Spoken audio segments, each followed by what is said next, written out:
significado profundo, né? Quando o menino, ainda antes de chegar ali no topo do Monte Moriá, ele pergunta: papai, está tudo aqui, os homens ficaram embaixo, né? Está tudo aqui, e aonde está o cordeiro? Abraão então, por fé, disse: meu filho, o cordeiro para ti, Deus proverá. Então o Deus de Abraão é o Deus da providência, e é o Deus nosso também, que providenciou Jesus Cristo para que nós não viéssemos a morrer, porque a Bíblia diz que a alma que pecar, esta certamente morrerá. A introdução diz assim: o conteúdo do Antigo Testamento acerca da obra redentora de Jesus em Cristo é muito rico em detalhes e não se restringe às profecias. Os escritores do Novo Testamento reconhecem a presença de Cristo na história da redenção, nas instituições e nas festas sagradas do Antigo Testamento. Então nós vemos aqui a manifestação de Deus nas instituições, como o tabernáculo, e nas festas sagradas do Antigo Testamento, como a Páscoa. A Páscoa tem um significado muito profundo para nós, a Igreja de Jesus Cristo, não é? Não devemos nos confundir, irmãos, nos enganar. Não devemos voltar ao Antigo Testamento, voltar ao judaísmo, para tentar fazer cumprir as festas judaicas na igreja, porque não tem nada a ver. Nós estamos apartados da lei. Nós fomos tirados do jugo da lei. Nós vivemos na graça com mais responsabilidade. Com mais responsabilidade. Tem pessoas que não, Zé, aproveita-se da graça para dizer que agora pode fazer tudo, pintar e bordar. E não é assim. Nós fomos apartados da lei para que o jugo saísse de sobre as nossas costas. Nós fomos apartados da lei porque não poderíamos ser salvos pela lei. A lei não tinha poder de salvação, tinha poder, eu vou usar uma palavra aqui, de contenção. Não é? Ela criava um limite, uma barreira, para que o homem, até ali ele andasse. Dali para frente, não é? Então, a lei não tinha poder de salvação, tinha poder de contenção. A graça, ela tem poder de salvação, porém ela é mais restrita. O tempo da lei era mais fácil porque a responsabilidade maior estava sobre o sacerdote. Ele tinha que responder pelo povo. Se ele não tivesse em condições, o povo Deus não perdoava os pecados e além de matar o sacerdote ainda. Então a responsabilidade maior estava sobre o sacerdote. O povo tinha que apenas oferecer sacrifício. Justamente. Hoje não, hoje é muito mais difícil. Hoje o sacrifício é você. O sacrifício, você tem que fazer o sacrifício. Jesus já morreu, derramou o seu sangue e nos garantiu salvação. O pastor falou aqui na quinta-feira, estava pregando, ele disse que hoje nós não precisamos mais fazer sacrifícios a Deus, né? Deus tirou, né? Vamos dizer, esta instituição de sacrifícios, porém deixou um, o pastor disse, que é o jejum. Um ficou, um se quedou. E hoje nós devemos entender que é melhor obedecer do que sacrificar, a Bíblia diz. Mas ao mesmo tempo, irmãos, servir a Deus na graça cria-se uma dificuldade profunda e tremenda, porque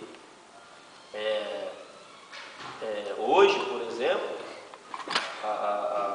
o Senhor Jesus disse, quando falou sobre o adultério, não é?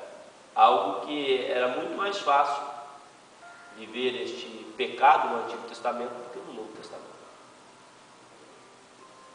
Então nós precisamos entender essas coisas, não é? Então as instituições, como o tabernáculo e as festas, como a Páscoa, um exemplo aqui que está na lição, são algo de profunda, coisas de profunda importância para a igreja, desde que a igreja não idolatra isso. Nós não podemos idolatrar isso, não é? Não podemos achar que a igreja aqui é um tabernáculo e tentarmos fazer da igreja um tabernáculo. Não, devemos entender que Cristo estava presente, não é? Desde do pátio até o lugar santo dos santos, desde os muros, vamos dizer assim, do tabernáculo, que eram aquelas tábuas, nós aprendemos sobre isso, não é? A pia de bronze, enfim, o candelabro, não é? Que simbolizava a presença de Deus no meio também dos homens. Enfim, nós temos que entender todas essas coisas, vendo e enxergando Cristo nas cores, o azul, não é? O púrpura, o vermelho, o branco. Nós temos que entender todas essas coisas. Figuras proféticas, eu vou ler essa lição, porque essa lição é muito rica. Então nós não podemos perder a oportunidade de lê-la junto com os irmãos e consultar a Bíblia quando for necessário. Então eu peço aos irmãos que fiquem atentos ao texto. Inclusive queria aproveitar a oportunidade que você está falando e está aqui o Osés, que é professor. Você só está faltando a irmã Branca daí e o pastor Edson, né? Aí eu falo com eles dois também. Os professores estão trazendo um material para a escola dominical muito maravilhoso, entendeu? Eu glorifico a Deus por isso. E está sendo muito bom. Na lição nós temos os tópicos, né? Igual aqui, figuras proféticas. Então esse é o ponto número 1. Depois tem as prefigurações, que são os parágrafos. Cada número desse é chamado de parágrafo. Parágrafo 1, 2 e 3. Os pontos são esses em vermelho. Ponto 1, 2, 3, depois a conclusão. Dentro dos pontos tem os parágrafos. E eu tenho observado que os alunos não estão lendo as revistas em casa, pelo que eu tenho percebido, né? Então, os professores têm trazendo bastante material adicional, mas seria bom nós andar um pouco dentro da lição, mais tempo dentro da lição, por causa que os alunos não estão lendo, entendeu? Aí o material adicional joga para dentro dos parágrafos e dos pontos, para que haja compreensão dos alunos. Apesar de que os alunos têm que ler, né? É importante para melhor aprendizado. Cada um lê a revista em casa.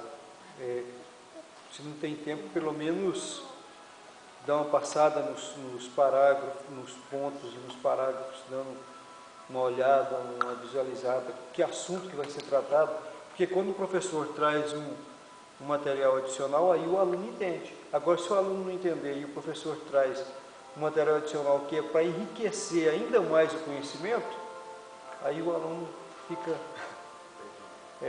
Então, como diz, a palavra do Senhor diz assim, que é para os mais fortes, né, ajudar os mais fracos. Então, vamos voltar um pouquinho para poder a gente conseguir que todos acompanhem o ensino. Eu creio que está certo. Os alunos receberam a lição.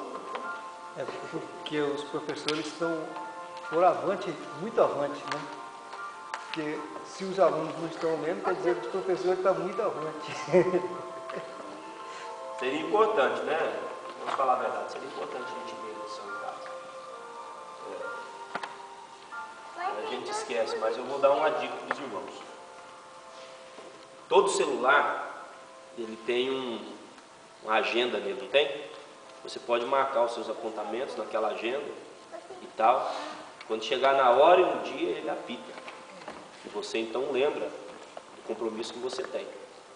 Então, por exemplo, se os irmãos programarem a vida espiritual durante a semana através do celular, que é algo que está 24 horas com a gente, não é?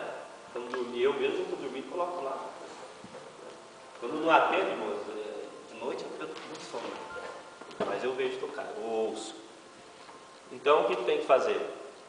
Você faz a sua agenda espiritual, assim como você faz o seu schedule de trabalho, né? Você faz o seu schedule espiritual, o seu schedule com Deus.